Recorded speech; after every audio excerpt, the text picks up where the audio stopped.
एक तो फिजिक्स का पेपर डिफिकल्ट और उसमें भी एंटी ये गलतियां करेगा तो कैसे चलेगा। This is the question from the electromagnetic wave रीनीट 2026 में। Electromagnetic wave travelling in a lossless dielectric medium having a dielectric constant epsilon is equals to 9 has the electric field Ex is equals to E naught sine kz minus 2 pi into 10 raised to 60, where E naught is the amplitude and k is a wave number, then which of the following choices are incorrect? बच्चों, सबसे पहला option हमें कह रहा है कि direction पे comment करो, तो सबसे पहले हमारा ध्यान जो गिवन इलेक्ट्रिक फील्ड का इक्वेशन है उसके ऊपर जाना चाहिए।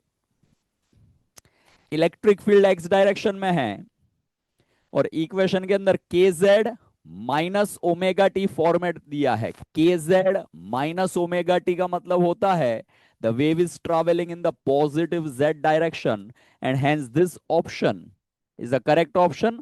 हमें इनकरेक्ट चाहिए, इसलिए ये ऑप्शन हमारा आंसर नहीं है। Now the speed of electromagnetic wave inside the medium हमें कैलकुलेट करने का है। सो स्पीड अगर हमें कैलकुलेट करना है तो उसके लिए speed of electromagnetic wave in the medium निकालने का फॉर्मूला होता है 1/अंडर of epsilon of the medium multiplied by mu of the medium. और हमें speed of electromagnetic wave in the vacuum पता है, which is nothing but c is equals to 1/अंडर of epsilon not mu not. अब अगर दोनों को मैं डिवाइड कर देता हूं, so v by c is equals to under of, this will be coming in the numerator divided by this will be coming in the denominator.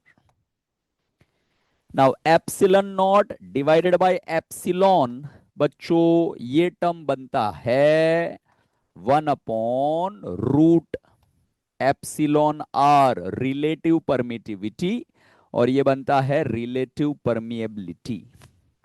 Mu by mu not is a mu R, epsilon by epsilon not epsilon R. और हमें epsilon R का value दे रखा है 9, mu R नहीं दिया है तो अज्यूम करेंगे 1। So this will become 1/√9 which is nothing but 1/3।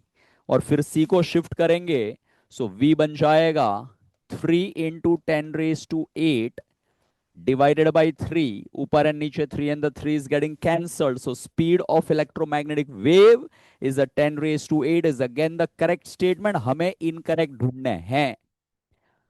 The wavelength of the electromagnetic wave inside the medium is a 300 metre. बच्चों wavelength अगर निकालना है v आ चुका है, सो हम लगा देंगे v is equals to N lambda. v आया है 10⁸ फ्रीक्वेंसी के लिए बच्चों ये टर्मिनोलॉजी हमारी ओमेगा की बराबर है। सो यहां से मैं फ्रीक्वेंसी निकालना चाहूंगा। Omega is a 2 pi into 10⁻⁶। Omega की जगह पे हम लिखेंगे 2 pi f which is a 2 pi into 10⁻⁶. So ultimately, the frequency is a 10⁻⁶, and hence the wavelength cancellation होने के बाद 100 मीटर आएगा। तो थर्ड ऑप्शन इनकरेक्ट है, इसीलिए हमारा जवाब है लेकिन। फोर्थ ऑप्शन कह रहा है the magnetic field is given by the equation. बच्चों मैग्नेटिक फील्ड का, इलेक्ट्रोमैग्नेटिक वेव की मैग्नेटिक फील्ड का इक्वेशन होता है B is equals to B not sine K Z minus omega T. So ये V कहां से आया? अरे टाइपिंग मिस्टेक हो गया।